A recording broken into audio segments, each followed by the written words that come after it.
Hello everybody, and welcome to part 24 of the Star Wars Legends Chronological Review series. In this video, we are going to continue covering the Knights of the Old Republic comic story as it kind of begins to reach a dramatic peak with its 6th volume titled Vindication, which contains 2 story arcs which are titled Exalted and of course Vindication, and both of those I really cannot wait to unpack, so let's just go ahead and dive straight into it.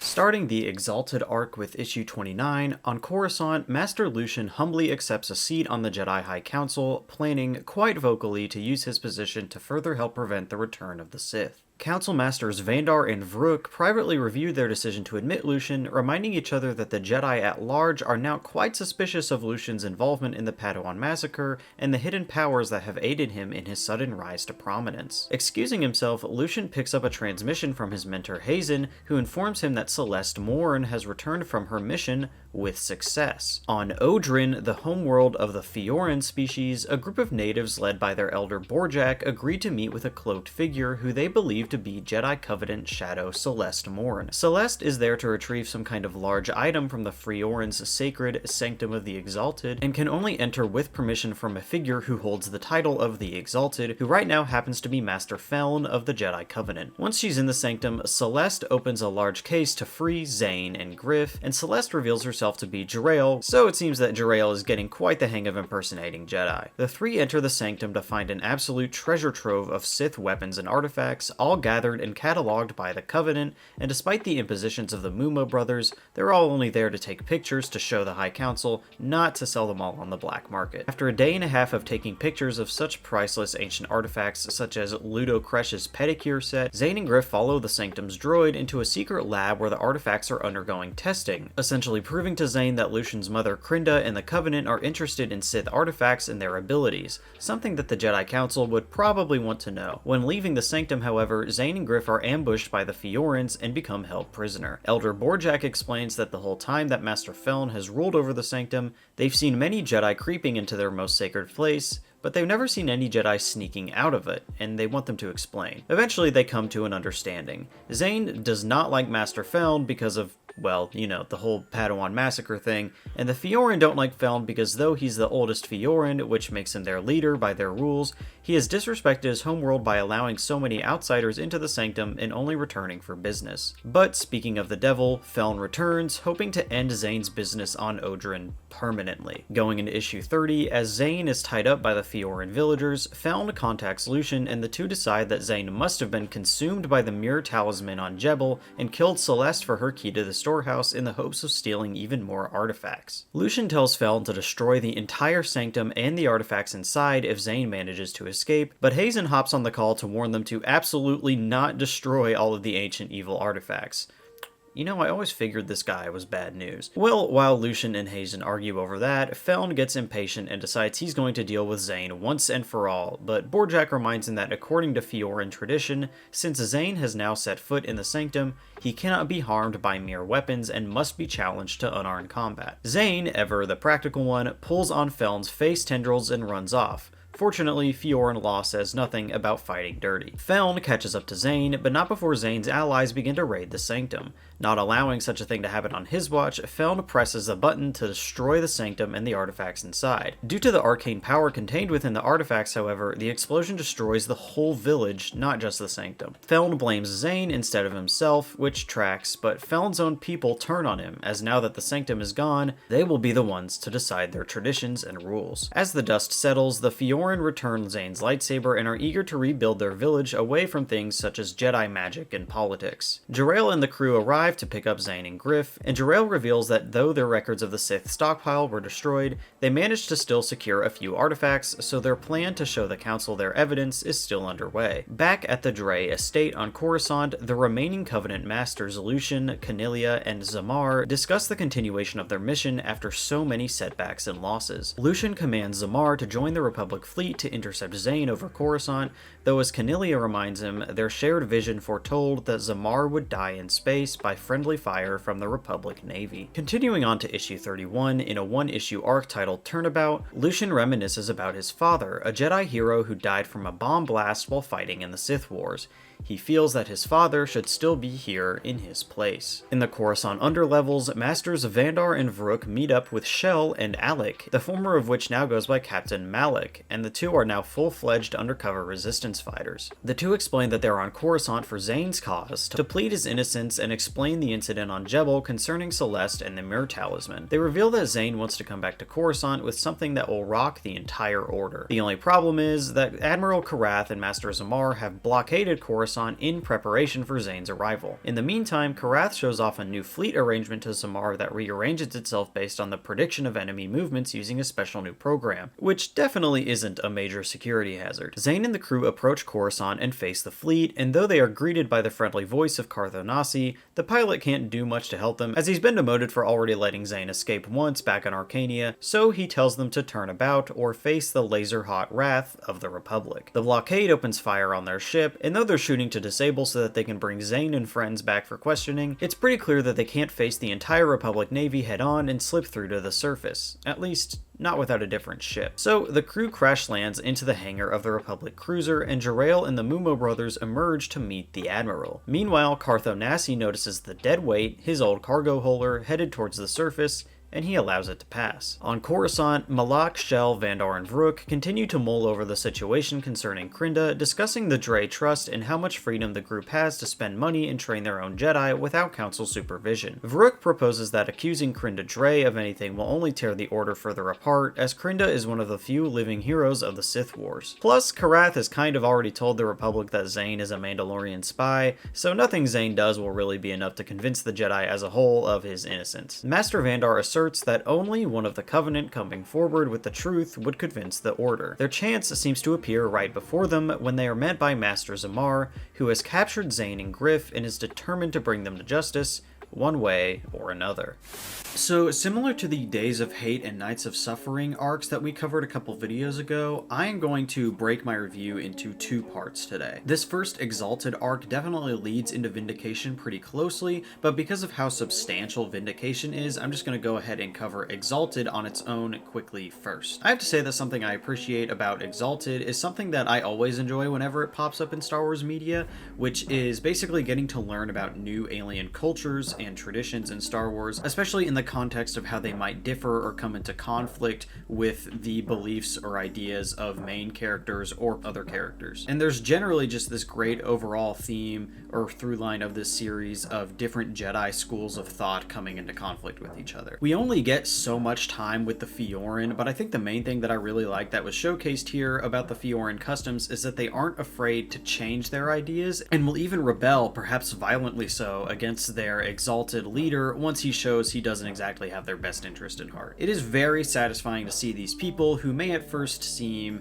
very conservative or set at their ways to a fault eventually say enough is enough and rebel against their leader who is so blatantly not only using their traditions for his own personal gain, but is transparently using them to control and oppress his own people. It's really an excellent kind of arc for thematic reasons, but I do wonder how, I guess, realistic it is, since in real life, in real politics, we see leaders doing this exact thing all the time, and yet it feels like they only seem to grow more in support the more that they use conservative or traditional rhetoric superficially while flagrantly acting in ways that are so clearly against the self-interest of the people that they supposedly represent. I suppose 2 issues of a space fantasy Star Wars comic isn't enough to really get too deep into the ramifications of, you know, populism, but I do have to say I really appreciate where they went with the Fiorans. I do think it's worth noting, and I've kind of covered this idea a little bit in a previous video, just how satisfying it is to see the writing go this far in that respect with a comic story with kind of that political and societal theme. You know, it feels like other than Andor, it feels like we don't get these really interesting, like, political messages in live action media, and that we mostly only get it in stuff like print and comic media where you just have more time and more space to really deliver more thoughtful stories and more thoughtful ideas on things like that. I just feel like, and I don't really think this is like a canon versus Legends thing, just because canon happens to have way more on-screen media. I just feel like the print media is able to do a lot more about those themes of resisting cultural or religious institutions. Maybe that has something to do with like which stories get approved for being made into live action, because they have to face a lot of budget like approvals, and maybe some shareholders just aren't that interested in having too radical of messages, and Andor is just like an exception to the rule. Maybe I'm thinking too hard about it. I wouldn't be surprised either way if there is or isn't some kind of resistance for some reason that these higher budget Star Wars projects sometimes don't go as far into these interesting political and societal themes as opposed to a lot of the comics. I suppose dealing with things about radical change is really easy to do either in just one of the main Saga movies instead of a TV show that has to worry about continuing and interconnecting with 100 other things. When you're doing that in like a print media where there's usually one sole writer and they're really the one controlling the trajectory of how everything is going to go, I think it's a lot easier to have those little mini self-contained stories with those better tied together themes that are also a part of this bigger story. I think this rant might be going on a while, but maybe you know what I'm talking about. Anyway, the Fiorans and their culture and their resilient spirit is really cool to see, but what maybe be just as cool are the Sith artifacts that are being hidden on their world. We really don't get to see many of them in action here, at least not yet, but something about Star Wars and the Sith involving these ancient Force relics that have all of these like absurd origins and abilities from enchantments and whatnot, it just really works for me. That's always something that has drawn me to Star Wars, is like almost the magic without it being magic. I've really loved the kind of magic system that Star Wars has that allows for these things. I definitely chafe a little bit when it gets a little bit too much into literal like magic and enchantments and spirits, but there's just something about uncovering a treasure trove of dark artifacts that is just such a fun fantasy thing that I love to see. It's just, it adds this like almost Indiana Jones like adventure element, and it just adds these layers of mystery and depth and intrigue into the world, into the galaxy. Even if we've already kind of gotten a really good glimpse into that era through the golden age of the Sith, when many of these artifacts were like, probably created and in their most use, it's fun to see that even though we are still thousands of years away from the main movies, to see these things already become ancient history. One thing I did take note of while reading that I decided to investigate a little bit further on Wikipedia after I read this was the pedicure set of Ludo Kresh. I initially thought that was nothing more than just like a brief gag, but it's actually a reference to a character named Sela Corson from the Lost Tribe of the Sith short story collection, which we've already reviewed of some on my channel, and it was actually written by John Jackson Miller too. Sela Corson was just a human woman who was a slave to the Sith, and it is stated in one of those stories that she took care of Ludo Kresh's feet. So I really love that John Jackson Miller found a way to pluck something from one of his other stories and put it in here. I think maybe some people might find that a little annoying, like it's making it too transparent of like the hand of the author in the story if they are taking something that is so clearly their own and putting it somewhere else. I have to say I do appreciate it when authors take more obscure references from other authors instead of just taking stuff from their own things. But again, this was just kind of a fun, innocuous reference to another thing, and I enjoyed it very much. I suppose there's also something fun worth noting that, the ancient lords of the Sith, who we mostly know for being very cruel and powerful and mysterious, they had to do mundane things like taking care of their feet, in between wars and plotting and politicking. So I suppose that's just a general fun thing to think about and have a little window into. Anyway, the main things that I have to say concerning just like the main story of this arc as a whole is what you might expect if you remember some of my opinions about the other arcs. I'm very happy to see Zane's misadventures and schemes kind of coming to a point and progressing him far more directly into this fight with the evil Jedi Covenant. Ever since he faced off with Master Tay a couple arcs back, I knew he was probably going to be taking on these Covenant Masters one by one and one-on-one, and I think that this really turned out wonderfully here. The real push and pull between Zane and Master Feln and the Fioran people in the mix was just a great interconnected conflict,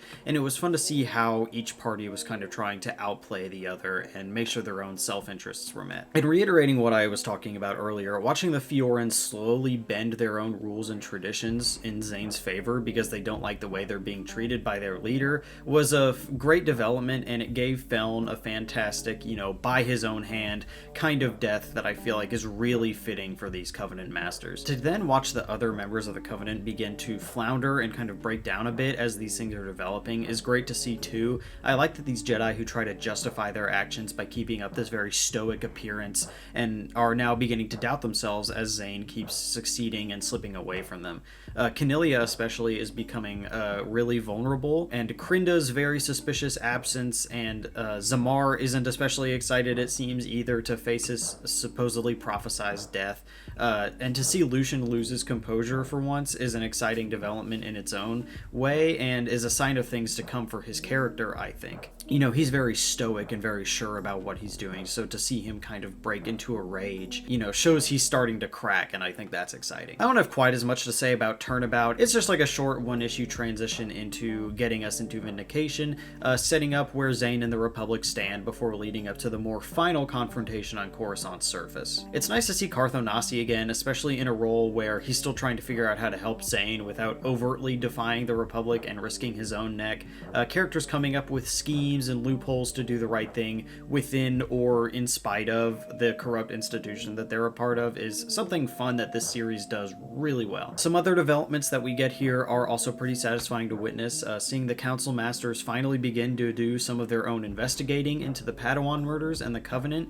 Even if it seems a little late in the game, I'm happy that we're getting more like Jedi infighting and Jedi just like little conflicts that are beginning to bubble up within the Order. And, I love it when things slowly start to go towards Zane's side because, he's such a good character, and so much of the story is watching him have to risk his life over and over in these crazy situations where so many people doubt him.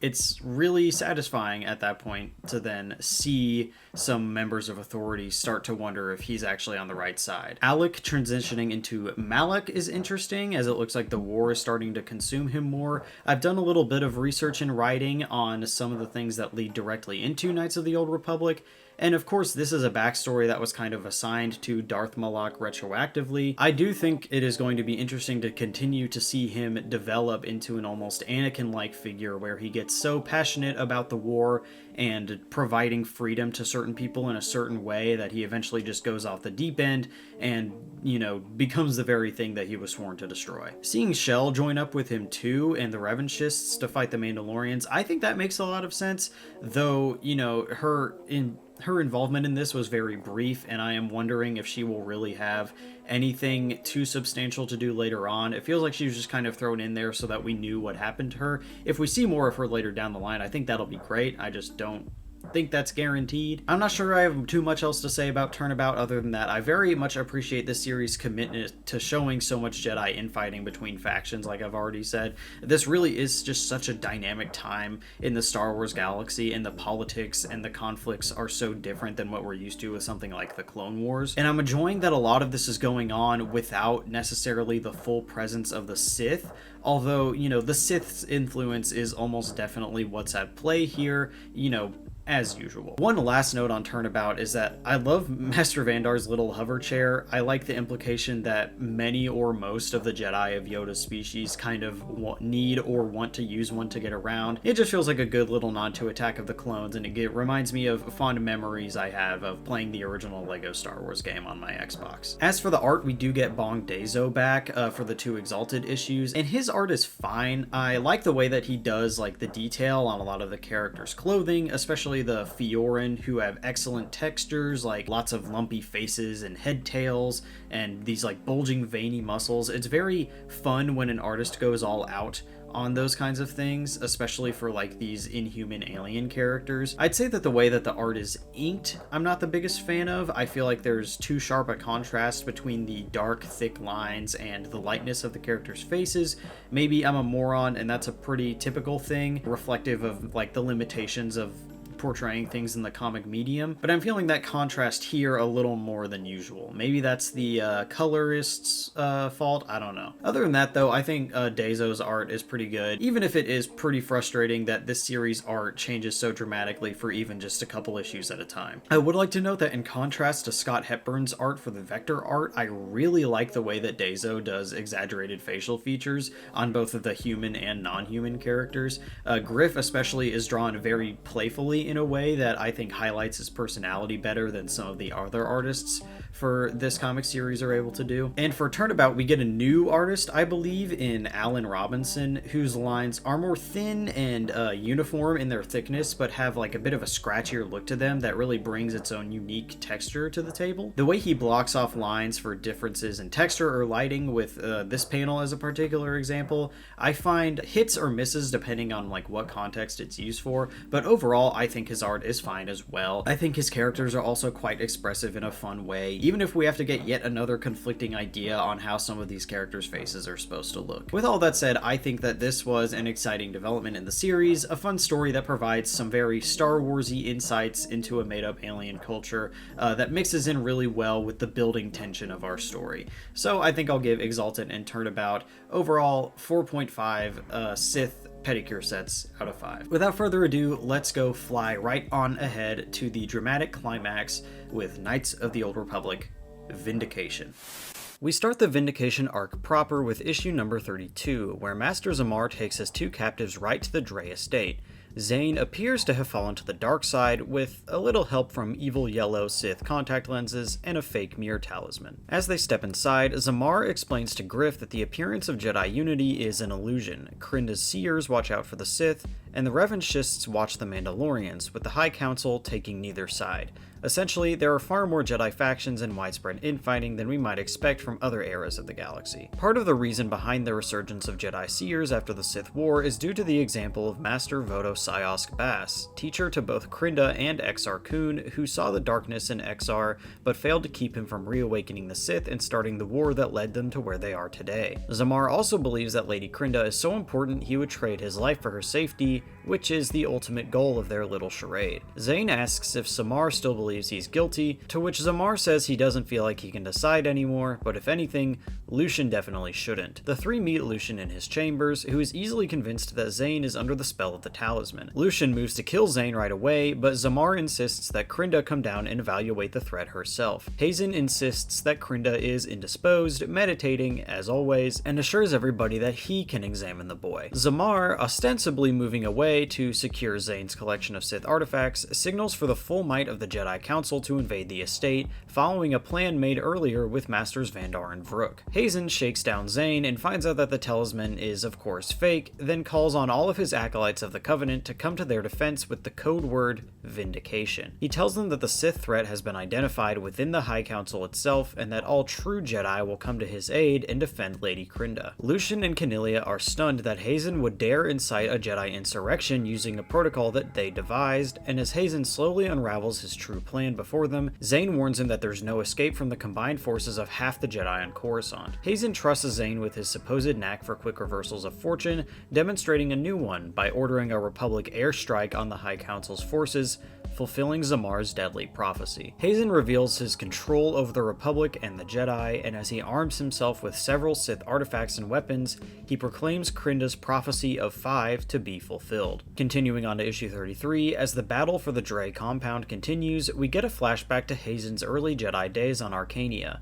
Like Zane, Hazen was a bit of a failure. He repeatedly tried to apprehend a now Tolan criminal named Dosa, and had to be saved time and time again by his friend Barristan Dre, Lucian's father. In fact, Hazen grew up as a servant at Barristan's estate before joining the Jedi, and it seems that Hazen can never really grow out of Barristan's shadow. The two attend a going-away party for Barristan before their knighting ceremony, and though Barristan will distance himself from his family to join the Jedi, his money will still go into good use under the Dre trust. A young Lady Crinda arrives to support Barristan. Hazen asks her if he's appeared in any of her Master Voto's visions of grand importance, but she basically waves him off to swoon over his friend. Later, at Master Arkajeth's knighting ceremony, the council confers the rank of knight to Barristan and Crinda, but not to Hazen. Like Zane, Hazen has an awkward handle on the Force and failed to properly plan and execute his actions, leaning too much on his comrades for success, something a proper Jedi Knight should be able to grow out of. Hazen believes that Barristan used his family wealth and influence to admit himself into the Order and become a knight, believing it unfair for the Jedi to knight the wealthy but fail the servant. Barristan tells Hazen that he would never use his money in that way, assuring Hazen that there's probably still some way that he can serve him, perhaps as a personal pilot. 10 years later, during the Sith War at the Battle of Toprana, Barristan bravely leads the Jedi Knights to victory, while Hazen, continuing his service to the Dreys, carries the bodies of fallen Jedi onto a pile to be burned. During the battle, Hazen is betrayed by Dosa, who was working with the Jedi but now seems to be conspiring with the Sith, who paid her more. She offers Hazen a choice, though, to return as the victorious hero, and he admits that what he truly wants is to have Barristan's life. All of it. The two conspire to lure Barristan and the other Jedi into a trap within a cavern, but Dosa detonates the trap before Hazen has time to get to safety and is taken to a Sith stronghold to be reconstructed. When Hazen reawakens, Dosa and the Sith reveal that they have included a Sith artifact in his new body, the Yoke of Seeming, which allows the living Force to flow past Hazen. Essentially, it means that Jedi visions are blind to him and Jedi won't be able to sense his intentions. Dosa offers to help Hazen find more Sith artifacts to grant him more abilities, but Hazen takes it upon himself to finally take his life for his own, as well as Dosa's, believing that he will become something far more than either Jedi or Sith. Several years later, Hazen has fully embedded himself into the Drey estate as a servant once again, orchestrating the rise of the Jedi Covenant with the support of Lady Krinda. Though Hazen tries to reminisce about the past with her, she says that she only thinks of the future, to which he agrees,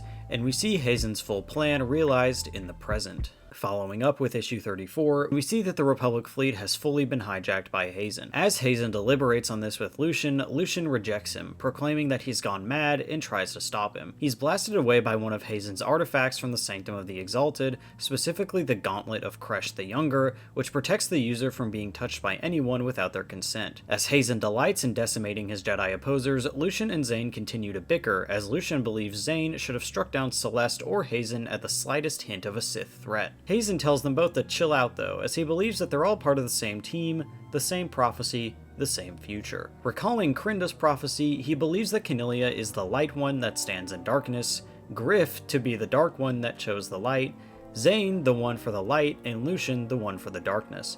Hazen believes himself to be the one who stands apart from both light and dark, hoping to use the powers of both sides to rule the galaxy, and chooses an old Sith name for himself, Darth Haze, for the haze of deception he's created, which is very on the nose, making it a perfect Sith name. Determined to now take a Drey as a servant of his own, Hazen wants to have Lucian as his Dark Padawan, pointing out that Lucian has already had plenty of practice with the dark side, collecting Sith artifacts and doing evil deeds, but Lucian stubbornly rejects him. Griff and Cornelia rush together to find Lady Krinda, hoping that she can help them, but they arrive to see what we should have been suspecting all along, that Lady Krinda is dead. Cornelia asserts that her prophecy was fulfilled as Zane killed the other three Jedi of the Covenant, but Griff reveals that technically it was actually Griff himself that more directly led to their deaths. Griff also points out that a bunch of people had worn the red spacesuit originally seen in the vision, including Griff, who even tried to sleep in it at one point, and that the Jedi seem to always force the prophecies to make sense even when they end up not really coming true. Cornelia admits that Zane's prophecy at least did not come true, as Zamar was the one who confessed and he didn't live, but Griff admits that that specific prophecy was also a ruse invented by Griff in the hopes that one of the Jedi would eventually clear their names for them.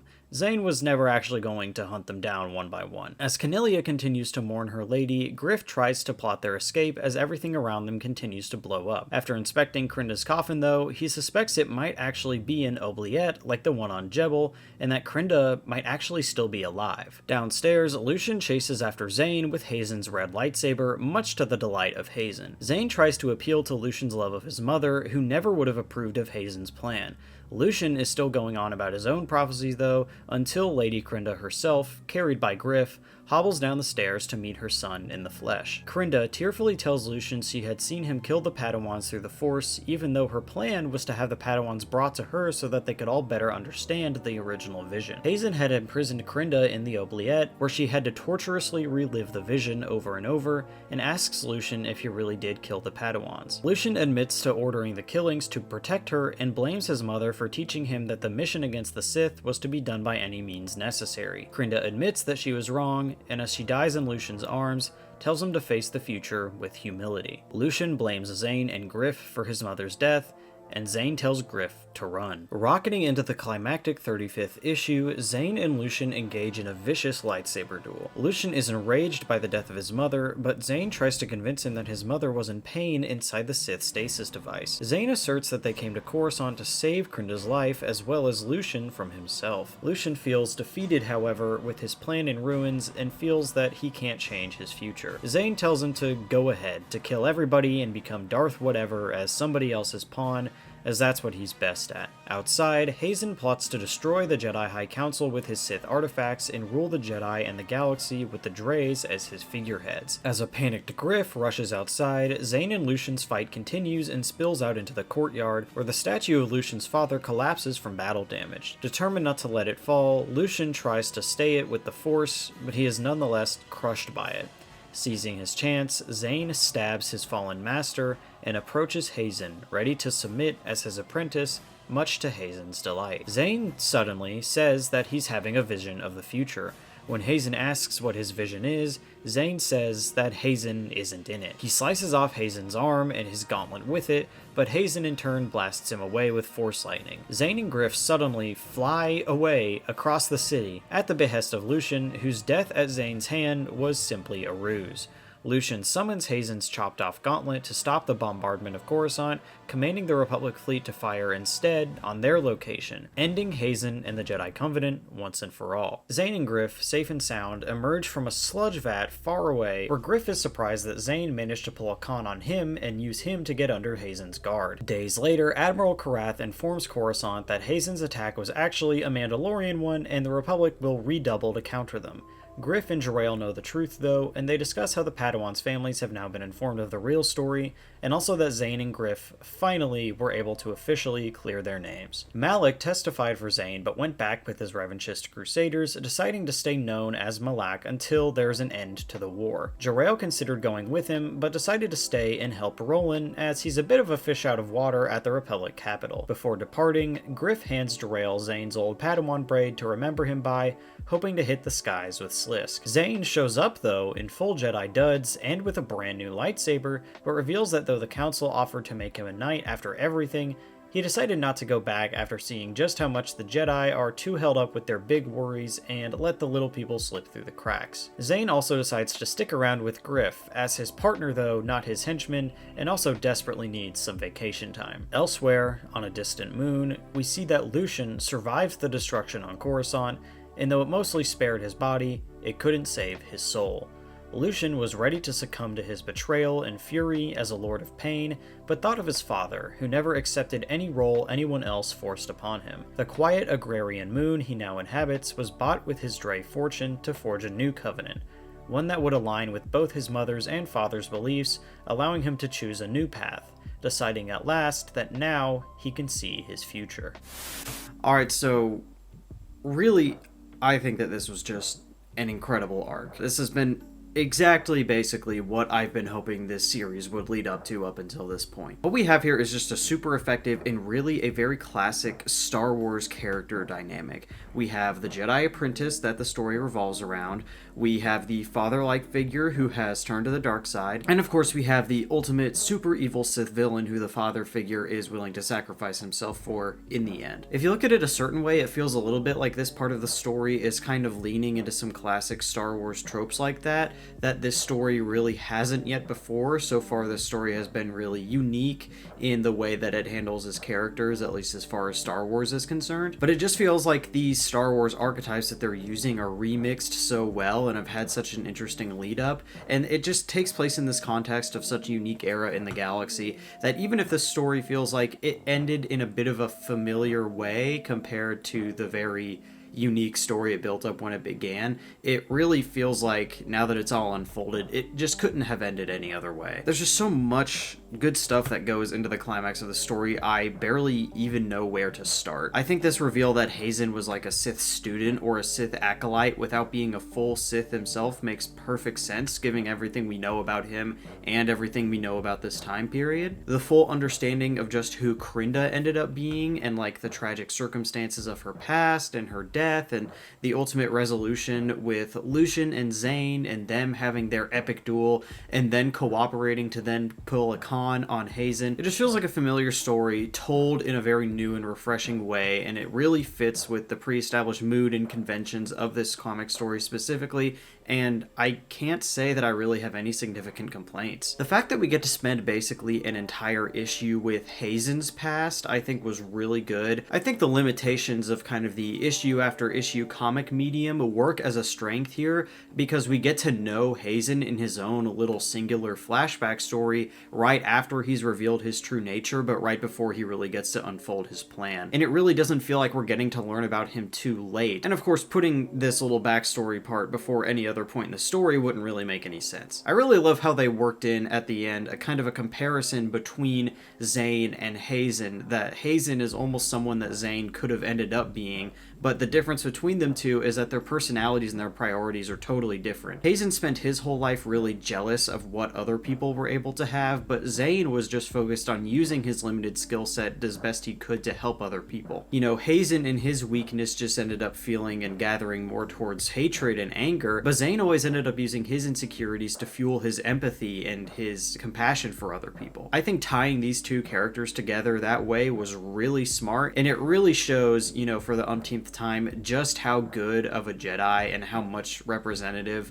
of being a true Jedi Zane is, even if tying those similarities together and those characters together comes a little bit late in the story. And the final confrontation between Lucian and Zane is also fantastic. It's everything that I hoped it would be, and I knew that Zane and Lucian were eventually going to have kind of a big fight or a confrontation at the end, and I think that this definitely delivered on expectations. I like that they really get to express their feelings about one another in a lightsaber duel, no less, after Zane has been on the run so long and they haven't really been able to talk about it. They've just had to like fight and escape about it. And it was really cathartic to see Zane finally break through to Lucian, because so far Lucian has been this character who is very set in his ways and has really not visibly changed his mind about anything or any of his crazy actions. So to see Zane finally be able to crack him down by attacking his insecurities about his father and living up to all of these expectations was really nice, because Zane knows what it feels like to not live up to something. This all ultimately culminating in them getting on the same page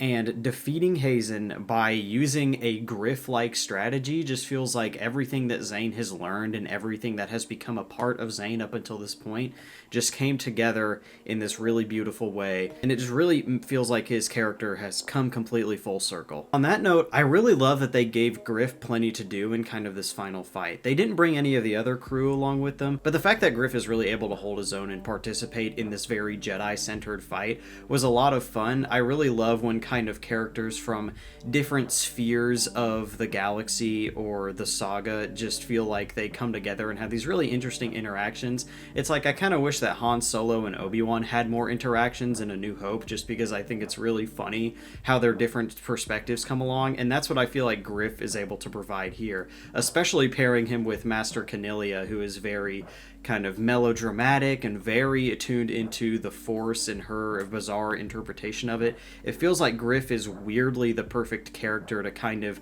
break down her walls and give her a practical point of view about how her point of view on everything that has already happened is completely wrong. And like I've said before, I've kind of stopped expecting kind of this big emotional turnaround for Griff, but I do feel like he's gotten to show a little bit more of his sentimental side, especially at the very end when it's shown that he kept Zane's Padawan braid throughout all of their adventures. Going back to Lucian, I think that his ultimate fate, which is more or less totally what I expected with him turning around and ending up sacrificing himself for Zane, I do think it was done really well, and I think that though it would have been fitting for him to die on Coruscant correcting his mistakes, and for that to all be tied up in a neat little bow, I always do think it's great to see how one of these redeemed Star Wars characters, like, you know, Ulic Qel-Droma, to see them really live on and have to bear the burden of that mistake. You know, it's kind of like people always wonder what Darth Vader would have been like if he had survived, or I know everyone wanted Ben Solo to survive the end of the episode 9. And though I highly doubt we'll really see much more of Lucian in this series or any other one,